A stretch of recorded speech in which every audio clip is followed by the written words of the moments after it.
সবাইকে good afternoon. এখন বাজে ঘড়িতে 4:25। সকালবেলা ব্লগ করা হয়নি, তার কারণ হচ্ছে আজকে ভোরবেলা উঠে গেছিলাম শকুন্তলা কালীবাড়ি মায়ের কাছে জল ঢালতে। ওখান থেকে এসে বেরিয়ে গেছিলাম অফিস। আর আজকে ছিল অফিসে যেহেতু বাইরে কাজ, প্রচণ্ড রোদ, তার মধ্যে লু বইছে, যার জন্য আজকে ব্লগ করা হয়নি সকালবেলা। ফাইনালি আমি এখন এলাম। দেন আজকে লাঞ্চও করা হয়নি ঠিকঠাক টাইমে, সো আমি এখন করতে যাবো লাঞ্চ। আর আজকে অফিস যাওয়ার টাইমে মা বলেছিল একটা সারপ্রাইজ আছে, বাট জানি না লাঞ্চ একটা সারপ্রাইজ আছে, বাট কি সারপ্রাইজ সেটা এখনো আমি জানি না। আমি জাস্ট ফিরলাম, চলো দেখছি কি সারপ্রাইজ। সো মা একটা সারপ্রাইজ দিয়েছে, খুব সুন্দর, তোমাদেরকে সেটা দেখাচ্ছি লাঞ্চে। দেখাচ্ছি, ওয়েট। রাইস পোলাও, বাসন্তী পোলাও,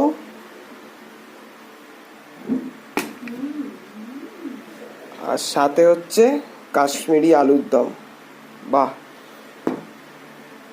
হচ্ছে পোলাও আর হচ্ছে কাশ্মীরি আলুর দম, যেটা মা বলেছিল সারপ্রাইজ দেবে দুপুরবেলা লাঞ্চে। যেহেতু আমার ফিরতে একটু লেট হয়ে গেছে, সো আমি এখন খাচ্ছি, দেখা যাক কেমন হয়েছে।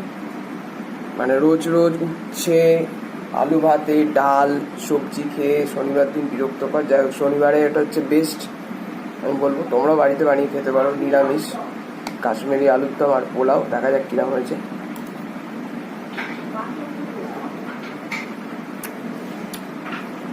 অসাধারণ, থ্যাংক ইউ,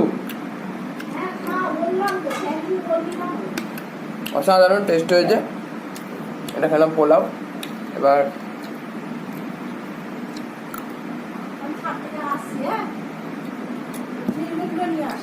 এটাও অসাধারণ টেস্ট হয়েছে। বাসন্তী পোলাও আলুর দম অসাধারণ টেস্ট। তোমরাও বাড়িতে করে খেতে পারো শনিবার দিন। এটা একটা নিরামিষ খাবার, ভালোই লাগছে। সারপ্রাইজটা দুপুরে খুব সুন্দর ছিল। যাই হোক, আমি এখন এটা আলুর দম আর বাসন্তী পোলাও খেতে থাকি।